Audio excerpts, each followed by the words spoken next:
이제 시작하기 전에 어, 요 부분을 좀 보고 싶어요.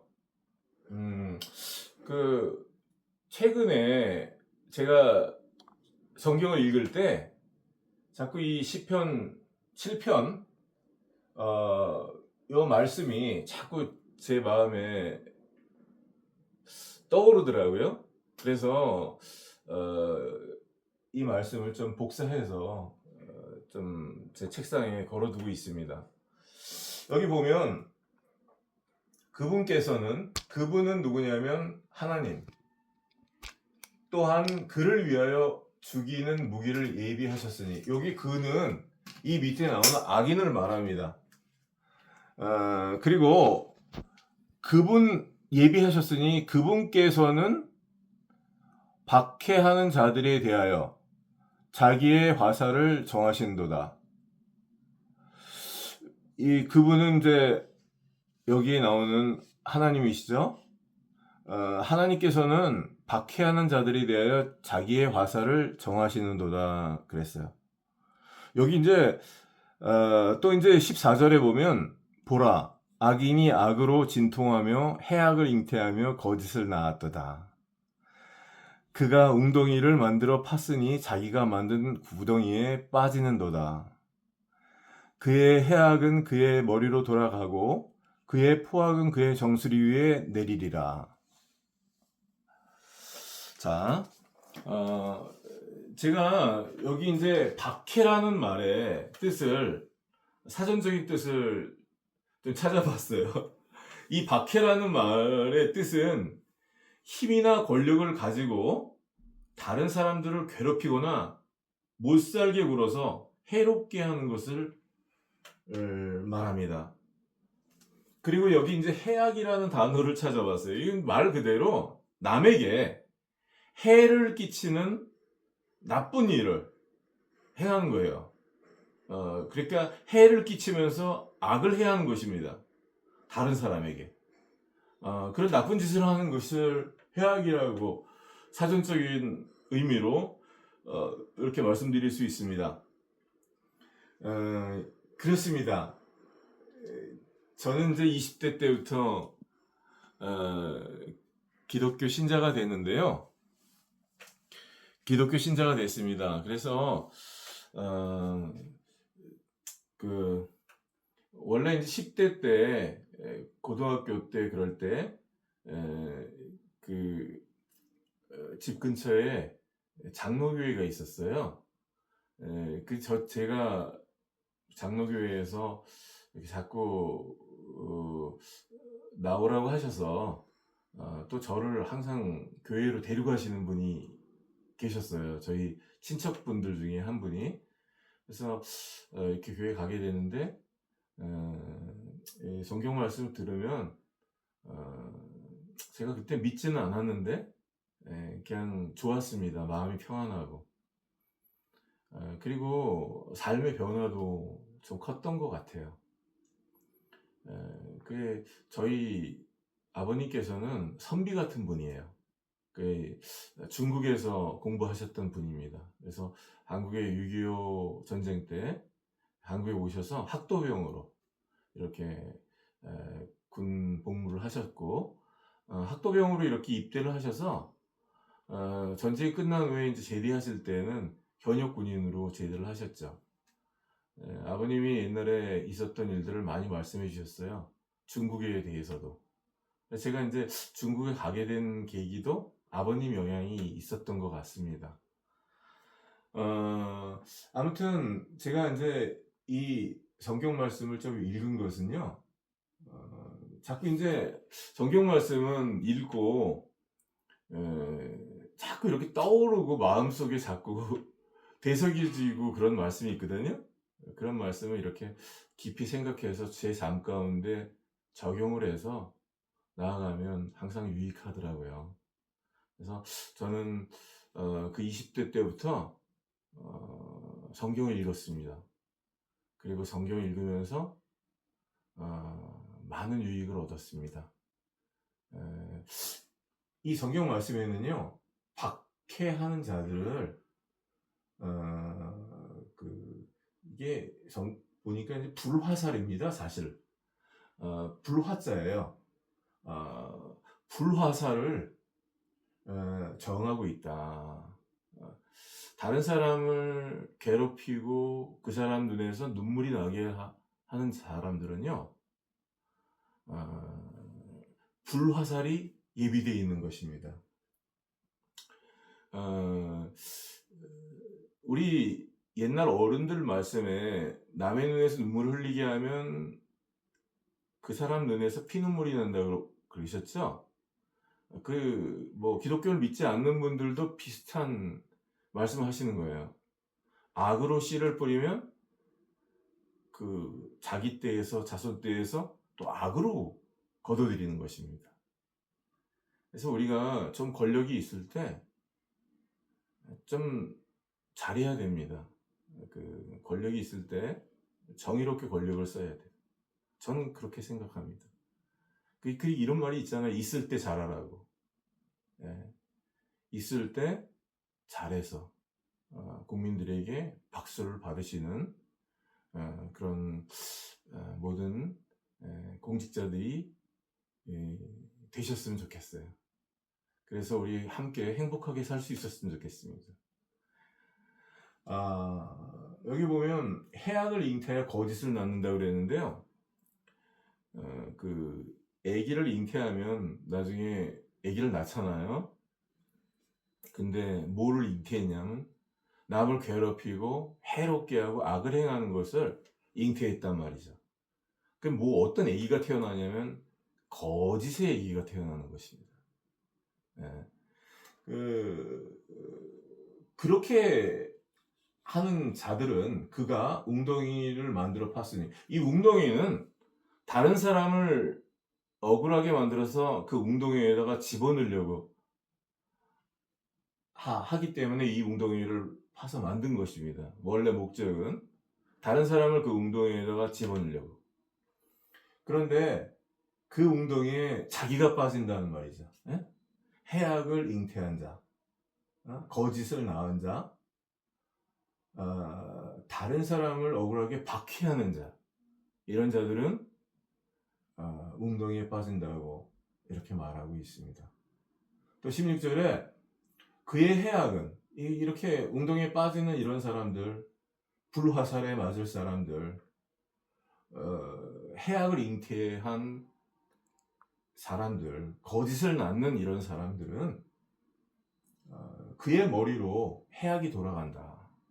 근데 재미있는 표현이 있어요. 이 뒤에 보면 그의 포악은 포악.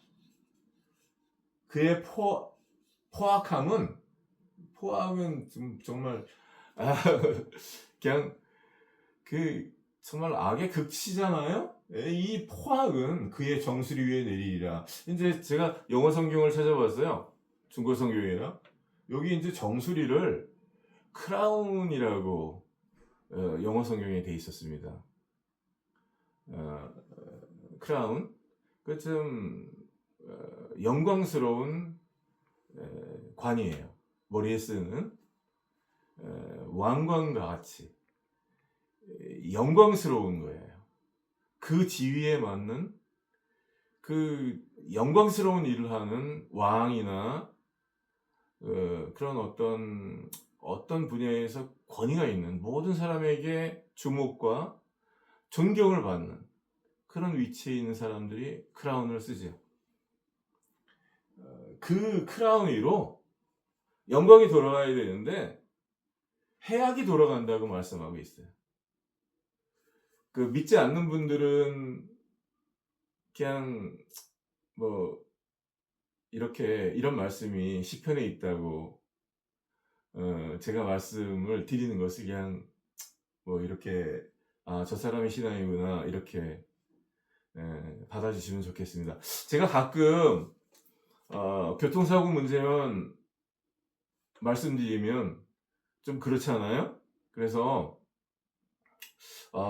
제가 갖고 있는 어떤 생각들, 경제적인 거, 정치적인 거 조금씩 말씀을 이렇게 드렸거든요. 근데 이제 어떤 분들은 이 채널이 사법의 억울한 피해에 대한 호소인데, 그런 채널인데 여기 컨셉에 맞지 않는다, 이렇게 댓글을 다시는 분들이 계세요.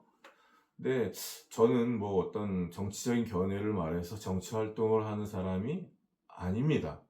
아, 평범한 시민입니다. 하지만 이제 이런 거예요. 이런 차원으로 알아주시면 좋겠습니다. 댓글에 저를 갖다가 극우다, 뭐 아니면 좌파다, 뭐 이렇게 아무렇게나 말씀하시는 분들이 있는데, 그 일반 시민이 아니라고 생각합니다. 저를 이제까지 이렇게 공격하고 했던 이런 해악을 잉태하신 분들, 박해를 즐기시는 분들, 웅덩이를 파서 억울한 사람을 만드시는 분들, 그래서 거기에 이득을 취해서 뜯어먹고 사시는 분들이 그런 말씀하시는 것 같아요. 제가 어디로 봐서 극우입니까? 제가, 여러분들 어디로 봐서 제가 무슨 좌파예요? 그래, 저는 그런 인생을 살지 않았던 것 같아요. 예, 그냥 평범한 시민으로서 가족과 주위 분들을 사랑하면서 또 나라에 벌어지는 일들에 깊이 관심을 갖고, 또 하나님 앞에 기도도 드리고, 또 꼭 나가야 될 집회가 있으면 저는 비행기를 타고 와서 한국의 집회에 참석했습니다. 정치적인 집회. 그래, 국민의 한 사람으로서 당연히 해야 될 일이고, 또 그렇게 하다 보니까 제 견해가 생기는 거죠. 하지만 제가 뭐 민주당에 속한 사람도 아니고 국민의힘에 속한 사람도 아니에요. 저는 자유시민입니다. 그냥 어느 한쪽 편을 들 수도 없어요. 지금 다 잘못하니까. 잘했다면 이 꼴이 되지 않습니다. 우리나라 사법이. 왕은요, 권력을 갖고 있는 사람입니다. 물론 지금 뭐 민주주의 현대사회에서 무슨 왕이 있냐, 그렇게 재미있게 제가 표현을 하는 것입니다. 그 민주주의 국가의 그 근본은 입법, 사법, 행정이 이렇게 삼권이 분립돼서 그 서로가, 그 세 가지 권력이 서로를 견제하면서 독재로 흐르지 않게 이렇게 하는 거죠. 그런데 우리가 이제 이렇게 지난날 뭐 박정희 정권도 있었고, 또 그 후에 신군부 정권도 있었고, 그 후에 문민시대도 있었고, 그 후에 또 이렇게 문재인 그 대통령 그 임기를 지나서 좌파 정권이죠. 그래서 좌파 정권이라도 좀 국익에 부합한 일을 했다면 좀 좋았을 텐데, 이렇게 해로운 일을 많이 했다고 저는 생각합니다. 제 개인적으로. 저는 중국에서 그 현장에서 봤어요. 어떤 일들을 하고 있는지. 좀 말씀드리기 부끄럽고 말이 길어지니까 혹시 나중에 기회가 있으면 말씀드릴게요. 제가 뭐 그 말씀을 드리려고 이 자리에 쓴 것이 아니니까요.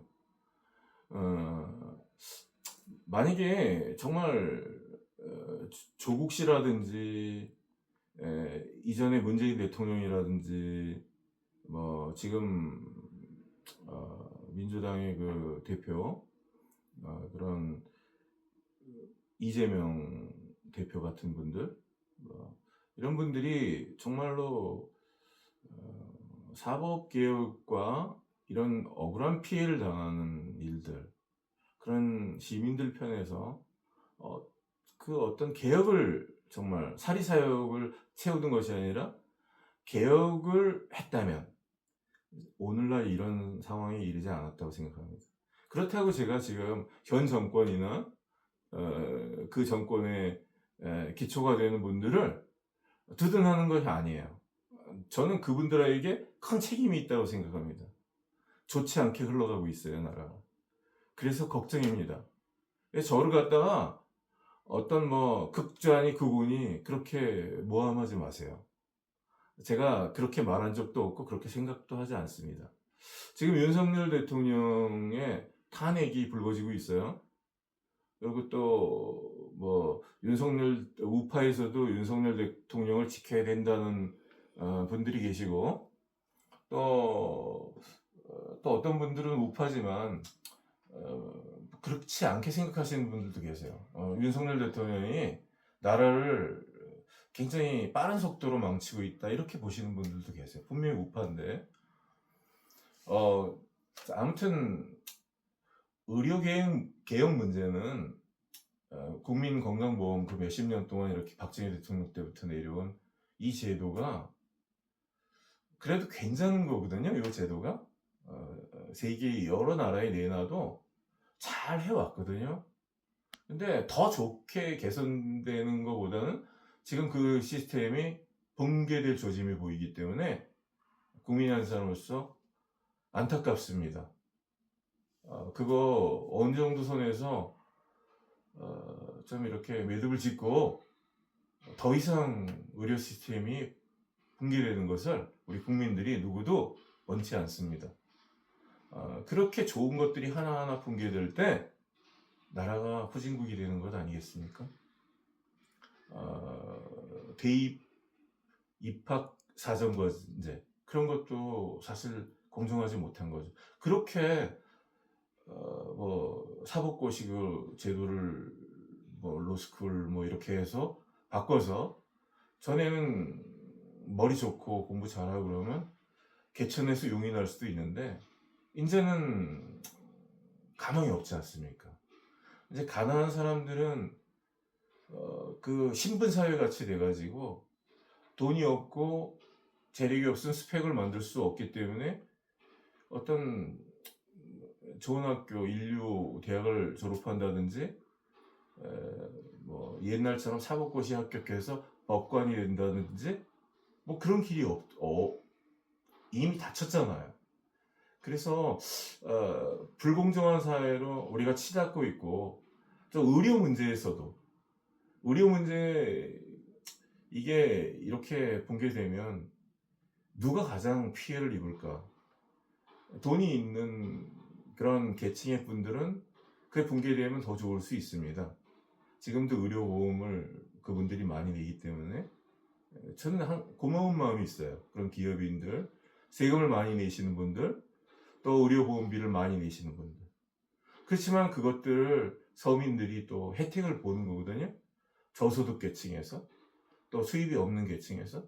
그래서 감기에 걸려도 몇천 원 정도로 또 해결을 받고, 어디 수술을 해도 거의 자기 돈 들이지 않고, 실손보험이랑 의료보험이랑 해갖고 거의 자기 돈 들이지 않고 해결을 할 수 있는 이런 좋은 그런 제도인데, 이것이 이렇게 되면, 이것이 붕괴되면 그 피해가 고스란히 서민들에게 가기 때문에 걱정스럽고, 제 일만 해도, 이 사건만 해도 검소한박의 폐해가 있어요. 전에는 이제 특정한 검사나 판사나 이런 사람들이 정치적인 목적이나 그런 것으로 뭐 재판 거래도 하고, 그래서 뭐 그랬죠. 이제 저희 같이 이런 풀 먹고 사는 서민들, 시장 가서 돼지국밥 14,000원이다 그러면 야 이거 비싸다 이러고 못 먹고 돌아서는 그런 계층의 사람들을 그들이 뜯어먹으려고 하지 않았죠. 지금은 그 아래 계층까지 내려왔어요. 이게 뭐예요? 본질적으로 제가 법원에 걸려있는 건 무고 사건인데, 죄명이. 근데 사실 이 사건은 많이 말씀드렸지만 사실 엄격하게 말하면 무고 사건이 아니라 교통사고 상해 공갈 보험 사기 사건입니다. 제가 이미 많이 말씀드렸잖아요. 아무튼 우리나라가 좀 좋지 않게 흘러가고 있고, 그렇기 때문에 이 문제만 말씀드릴 수가 없어요. 어, 제가 오늘 아침에 문득 그런 생각을 했습니다. 아침에 아이가 생각나서 전화를 해서 저희 아이랑 통화를 했거든요. 외국에 있는 아이랑. 저희가 외국에서 몇십 년을 살았기 때문에 아이들이 한국으로 와서 대학을 다닐 수가 없어요. 또 그 비용이나 아이들이 원하는 외국에 가는 거나 비슷하고, 또 부족한 부분은 본인들이 이렇게 나가서 벌어서 하겠다고 해서 허락을 해서 나가 있는데, 저희 아이들은 중국에 있을 때요, 한국 학교를 잠깐 다녔었어요. 근데 거기는 이제 학비도 비싸고, 또 저희가 이제 아이들 중국어를 좀 깊이 쓸만한 중국어로 만들기 위해서 제가 중국 학교로 나중에 보냈죠. 그래서 저희 둘째 아이가 중학교 한 1학년 때인가 그때 1, 2학년 때 학교를 다녀오면요, 이렇게 뭐 시간적인 여유가 없어요. 아이랑 이야기할 만한. 아침에 6시 막 이럴 때, 깜깜할 때 학교에 갑니다. 중학교 1학년, 2학년 그런 아이가. 그래서 밤에 막 6시, 7시 돼야지 막 옵니다. 보충 수업 다 마치고. 중국에서 그렇게 공부를 시켰어요. 그리고 아이가 공부를 따라갔습니다. 중국 학교에 언어 문제도 있고 그렇지만, 어려서부터 이렇게 중국어를 일상생활에 썼지만, 중학교 2학년 때 쓰는 그 중국어 아이들이 작문 실력이나 이런 게 안 되죠. 근데 따라가더라고요. 힘들게. 그런데 하루는 이제 집에 와서 그런 얘기를 해요. 어떤 친구가 여학생에게 편지를 썼는데, 그게 이제 선생님한테 들통이 났는데, 그 아이를, 여자 남자 아이를 앞에다가 세우고 따귀를 그냥 막 때렸다고 그래요, 선생님이. 아주 처참하게. 그리고 말로 애들이 상처받을 수 있는 많은 말들을 하고 망신을 줬다고 합니다. 사실 그 나이 때 이성에 대한 관심이 있고, 그리고 그렇죠. 그 자연스러운 거잖아요. 우리도 다 경험했던 거고. 근데 이제 그렇게 할 때 저는 이제 그런 얘기를 듣고, 그 아이가 얼마나 상처를 받았을까. 그 예민한 나이에 감수성이 있고, 그 사춘기에 그 나이에. 그래서 제가 너 학교에서 누가 괴롭히면 꼭 말해라, 아빠한테. 그랬어요. 근데 어느 날 저희 아이는 그냥 열심히 공부하는 그런 스타일입니다. 근데 선생님이 그 학교에 그냥 두면 베이징 대학에 갈 수 있다고 그러셨었어요. 저희가 이제 나중에 그 학교를 나왔죠. 나온 이유는 단 한 가지입니다. 저는 그런 식으로 공부시키는 것을 원치 않아요. 죽도록 공부를 시켜서 그거 어디 아이들이 인격이 바로 성장하겠습니까? 그래서 나가자 그러니까 아이가 걱정해요. 아빠, 네, 정말 이렇게 이 학교 그만둬도 될까요? 많이 걱정해요. 내가 설득을 했어요. 그만두자고, 그 학교. 근데 그 전에 어떤 일이 있었냐면, 선생님이 이 아이를 잘못도 별로 안 했, 어떤 잘못인지 아무튼 그렇게 혼날 만한 잘못이 아닌데, 친구들 앞에 세워서 이렇게 허리띠를 이렇게 갖고 흔들었다고 그래요. 제가 이제 그 얘기를 듣고 찾아갔습니다. 애 엄마랑. 그래서 선생님을 찾아가니까, 그 다음날 찾아가니까 눈이 동그래졌어요, 선생님이. 알겠죠. 그 전날 무슨 일을 했는지. 근데 제가 한마디도 안 했습니다, 거기에 대해서. 그래서 수고하신다고 그런 말씀 드리고 그렇게 인사하고 그냥 왔습니다. 아무 말도 안 했습니다. 저희는 아이들을 학교 보낼 때 너무 그렇게 공부를 비인간적으로 시키기 때문에, 그러면 성적은 나오겠죠.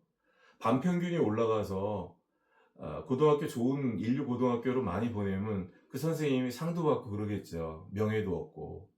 하지만 아이들이 도구가 아니잖아요.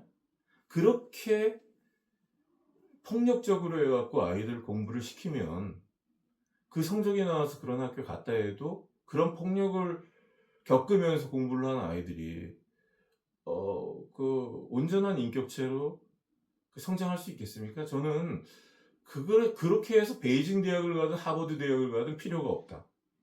그래서 그 학교를 나왔습니다. 내가 그 학교에 나와서 집에서 한 1년 정도 휴학을 하고 집에서 공부를 시켰어요. 기본적인 영어. 제가 영어는 잘 못하지만 단어 양을 계속 시험을 보면서 단어 양을 굉장히 늘려줬어요. 하루에 50개, 100개씩 계속 시험을 보면서 단어 양을 굉장히 늘렸더니 어느 순간에 가서는 자유롭게 영어가 이렇게 미국 사람을 만나도 대화가 되더라고요. 지금은 그냥 그 서양권의 그 미국 언어권의 미국인들을 만나도 이 사람이 뭐 한국 사람인지 모르고 그 현지에서 자란 아이들처럼 그렇게 대우를 받는다 그래요. 제가 아들 자랑을 하려고 한 게 아닌데 이해해 주십시오. 이렇게 말을 하다 보니까 집안 이야기가 나왔습니다. 다른 이야기 다시 돌아가겠습니다. 제가 다른 말씀 드리는 것이 아닙니다. 그 선생님이요, 애를 막 때릴 때 그 부모가 그 아이에 대해서 관심을 갖는지 아니면 관심을 가질 수 없는 나가서 막 일만 하고 그런 계층인지 잘 보면서 그렇게 한다는 거죠. 폭력을 휘두를 때 저희처럼 관심을 갖고 학교에 찾아가는 사람들한테 그렇게 함부로 못하는 거죠. 사법이 그렇게 해서 되겠습니까?